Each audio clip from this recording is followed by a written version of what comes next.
Good evening, all. I welcome you to Commerce Classes. Today, I have come with one of the important topic of business studies, that is principle of management. So, when we say about the principle of management, we talk about Henry Fayol's principle of management. In management, Henry Fayol plays an important role. He is also regarded as father of management. So, one of the important point is Henry Fayol is regarded as father of general management, or we can say father of management. Now we have 14 principles of management. Number 1 is division of work. Division of work simply means dividing the work, isn't it? So here it is said that work is divided into small tasks or small part, and a trained person is required to complete each task.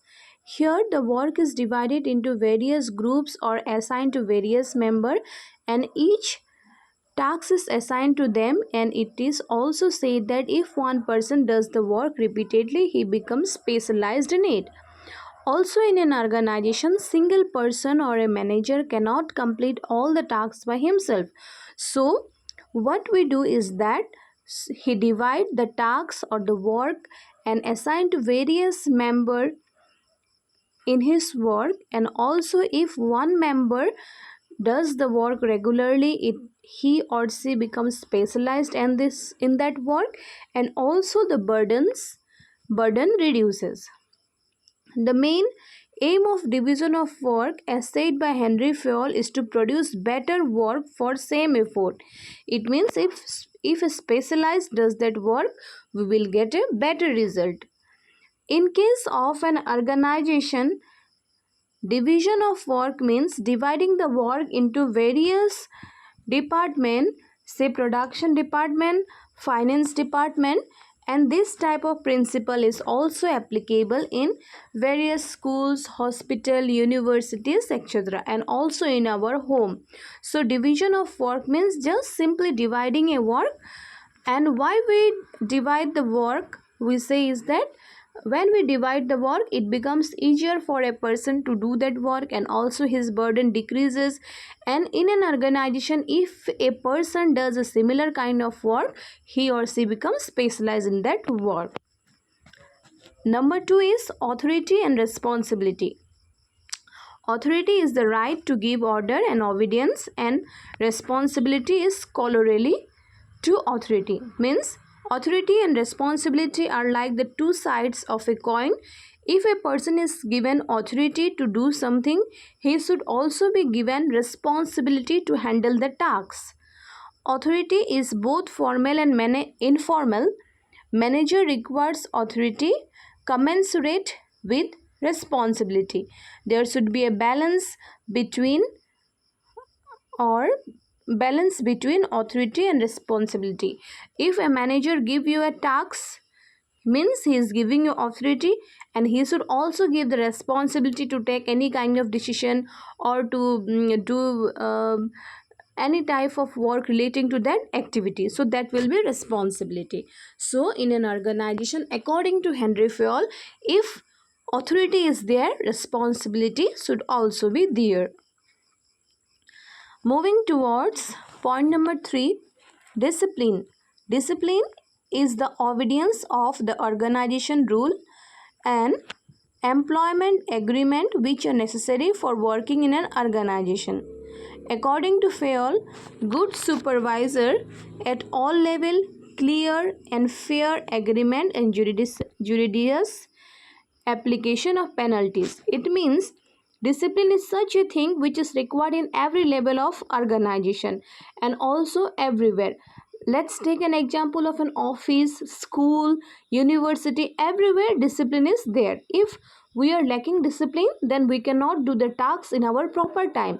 And according to him, according to Fayol, he says that if there is a good supervision at all level, if people are doing all the activity with discipline, then in case of some problem, there should also be penalties.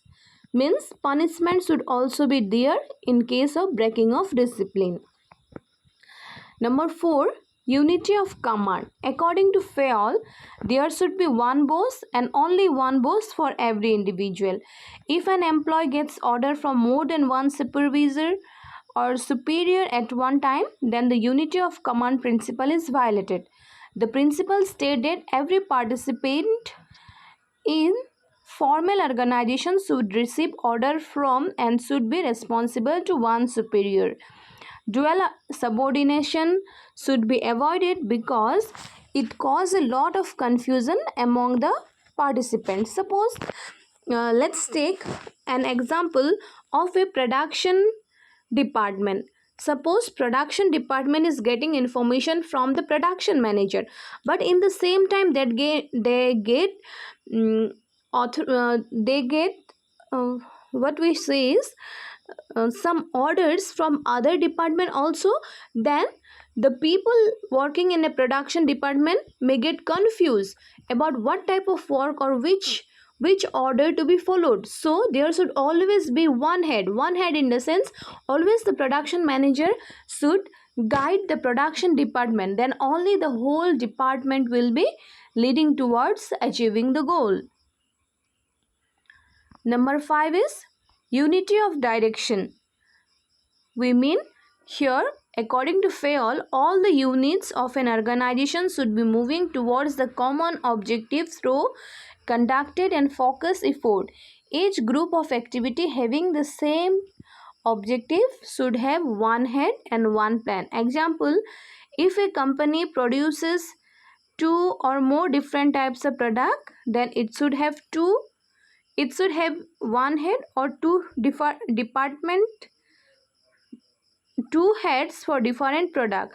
Means one head cannot look after the whole entire department. Here we means when we have same objective. Suppose in case of production department, production manager is looking the entire tasks. In case of finance department, manager is looking the entire tasks. In case of sales department, sales manager is looking the entire tasks. But overall one CEO or the main MD is there who directs or who looks after the entire department. So that will be unity of direction.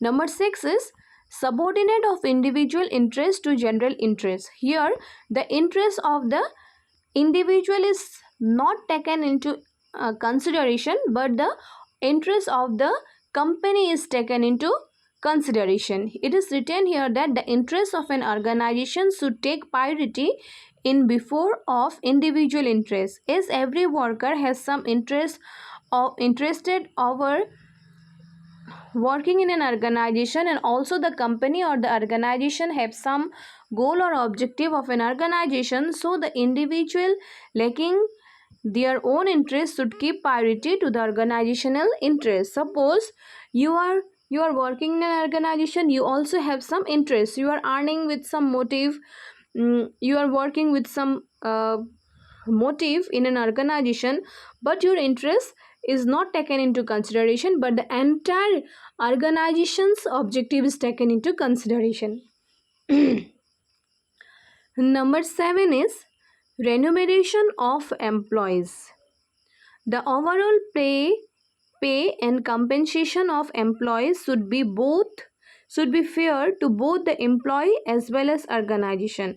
Employees should be given a fair remuneration for their work, which give them a standard of living, and it should be also under the paying capacity of the organization. So here, suppose a individual is working in an organization, then he must get a minimum level of income. It doesn't mean that suppose he is earning a wage of 1000 rupees, suppose his working is according to suppose rupees 500, then he should get the remuneration of that 500 only. We should not go against the company's norms, that by what we say is by sympathizing the person, we should not give much wage to that person so that it harms the organization. So it should be according to the work. How much he works, that much we need to pay. Now, number 8 is centralization and decentralization.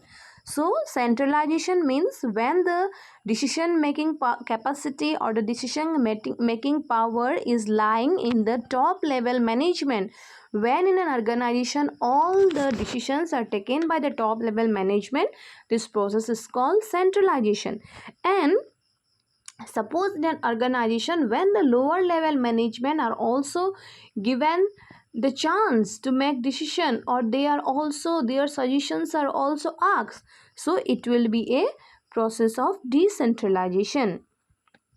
So according to Fayol, both centralization and decentralization should be present in an organization. The concentration of decision making authority is called centralization when is the dispersion of decision making authority among more than one person. Suppose all the person are getting the right to make decisions, lower level people are also getting the chance to make decision, that will be decentralization. Now, scalar chain, one of the important topic. The organization consists of superior and subordinate.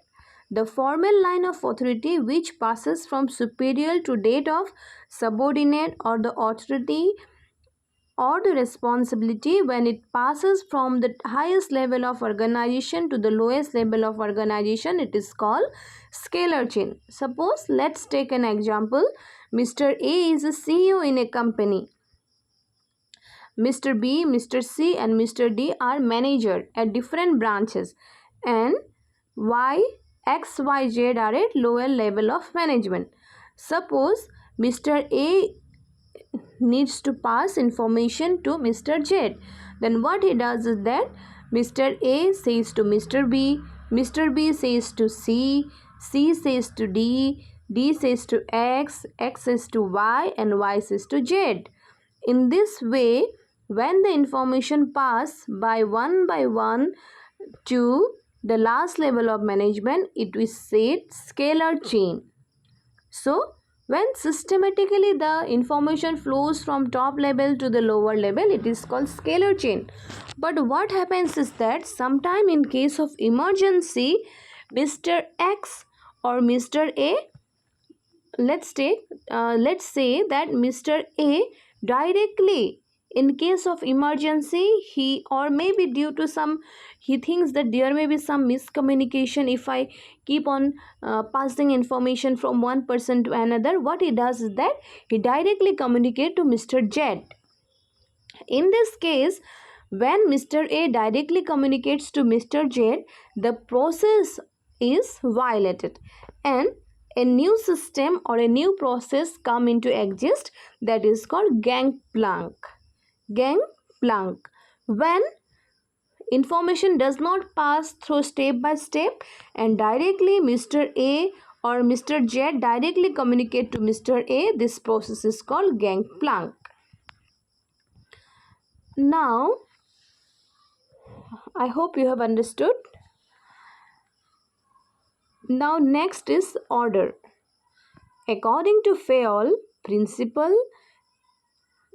people and materials should have a suitable place at appropriate time for maximum efficiency. It means that everything is placed for, there is everything place for everything, and everything should be placed in its place. Then there will be no hindrances finding. Suppose in an organization there is a separate place for CEO, there is a separate place for MD, there is a separate place for other working people in an organization. If there is no such place, then what happens is that it becomes difficulty. Suppose machinery should be kept in the factory, but machinery is not kept in the factory, it is kept somewhere else. Suppose let's take an example. When you enter the home, you keep keys in one place, you keep your bag in one place, you keep your shoes in one place, you keep your dress in one place. Then what happens is that it is in, you are following an order, everything you are keeping in order. or systematically you are keeping it, then certain when you need to find the dress or you need to find the keys, it becomes easy for you that you always remember where you keep the keys. But when you do not keep the keys in that place, then what happens is that it becomes difficult in finding. So in organization also, man, material, should machinery, everything should be kept in their place. Now next is equity. Good sense and experience are needed to ensure fairness to all the employees, who should be treated as fairly as possible. According to Fayol, this principle emphasizes kindness and justice in the behavior of managers towards workers. This will ensure loyalty and devotion. Equity means everyone should be treated equally. If someone is working good in an organization, you should treat the person respectfully, or you should also um, give some remuneration or some promotion to that person. There should be no discrimination in case of sex, gender, color, etc. Everyone should be treated equally. If someone is um, uh, working very nicely, you should praise the person. You should not think like, I do not like the person, I will not praise. So equity means fair responsibility, or every employee should be treated with fairness. 12 is stability of personnel. Stability of personnel means every person should be given a chance to show their performance or to show their talent. If in one case, suppose Mr. A is given a work, he is not doing it properly, we should not, according to Fayol, we should not remove the person. We should give him chance to show his talent. So here it is written that employees turnover should be minimized to maintain organization efficiency. According to Fayol, personnel should be selected after due and rigorous procedure. We should always select a person after uh, taking various interviews or selection process, and once the employee should be selected, he should be kept for a future or a fixed period of time.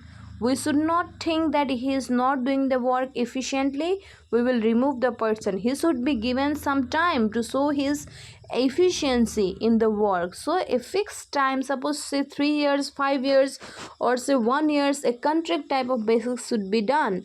So that is called stability of personnel. Number 13 is initiative. Workers should be encouraged and developed to carry out their plans for improvement. Initiative means taking the first step of self-motivation. It is thinking out of and executing plan. Initiative should be encouraged, but it should not means that going against the policy, order, norms of the company. We mean that when we are running in an organization, people should be given initiative, or the staff members should be given initiative to say their words. Suppose we are going to start a new plan, then the CEO should ask all the members what kind of work should be done in order to make our organization large. So that here what happens, if we give the chance to other people, the other people also take the initiative, they also come forward with their new views, so it should be given. It doesn't mean that taking ideas doesn't mean that we need to follow that idea only, but just we should take the initiative, or people should be given initiative. And number 14 is spidery crops. Management should promote a team spirit and sense of harmony among workers. Management should promote teamwork among the worker, otherwise in a large company the objective of company cannot be fulfilled. So what happens is that spread the crops means always teamwork should be kept in mind. In an organization, always people should work in a team. There should always be cooperation among the workers. We should not suppose when there is no teamwork, there will be no coordination among the people. And A manager or every person should always use the term we. There should not I. The term I means me singly, me single, or me singly should not be used. Always we should say that we will do the work, not I will do the work. In an organization, we should always say like we will do the work. So it means that we are working in a team, not I will do the work. Okay, so spite the crops means team spirit or working with coordination. So I hope you have understood all the 14 principles of management. Henry Fayol's principle of management. You can expect one or more question from this from today's class. So thank you, this much for today.